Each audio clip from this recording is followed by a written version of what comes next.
In our puppet friend Jacob's Sunday school class, they have started to learn about what are known as the I am sayings of Jesus from the book of John.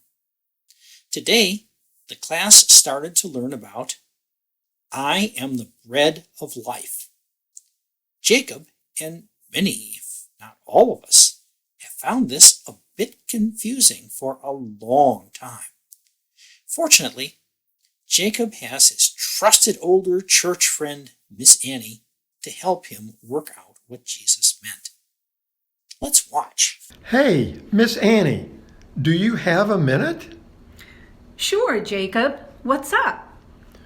Well, I wonder if you know how to bake Jesus bread.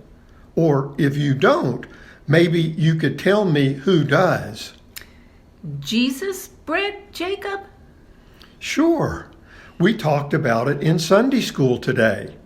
You know, when Jesus said that he was the bread of life, well, he was a person and people aren't bread. So I figure he was talking about a kind of special bread or something, and it works out just great. I'm confused, Jacob. Well, we are going to visit my Uncle Al this summer, and he likes to bake bread. If I could get him to bake some of the bread that Jesus was talking about, well, I'd be happy to give you some. Oh, Jacob, you are very thoughtful. And I have to say that you made a really good guess, but... Wait, is bread of life one of those meta, oh, you know what I mean? Yes, Jacob, it's a metaphor. They can be very confusing, but they do help people understand difficult things about God and Jesus. Like what, Miss Annie? Well, do you remember what was happening just before Jesus said that he was the bread of life? Sure. Jesus and his disciples fed a lot of people with just a little bread that a boy gave them. That's right, Jacob.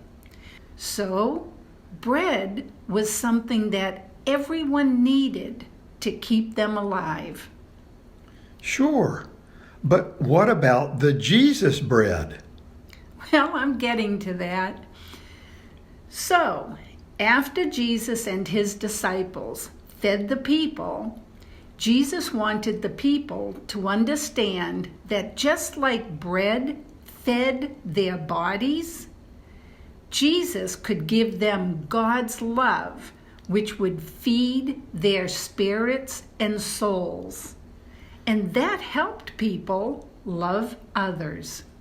So, with Jesus, people could not only get bread to eat, but they could get the love of God too, which really was all that they needed.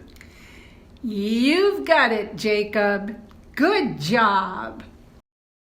So, Jacob and the rest of us learned that Jesus can give us God's love, and that makes the kind of kind and loving world that God and all of us want.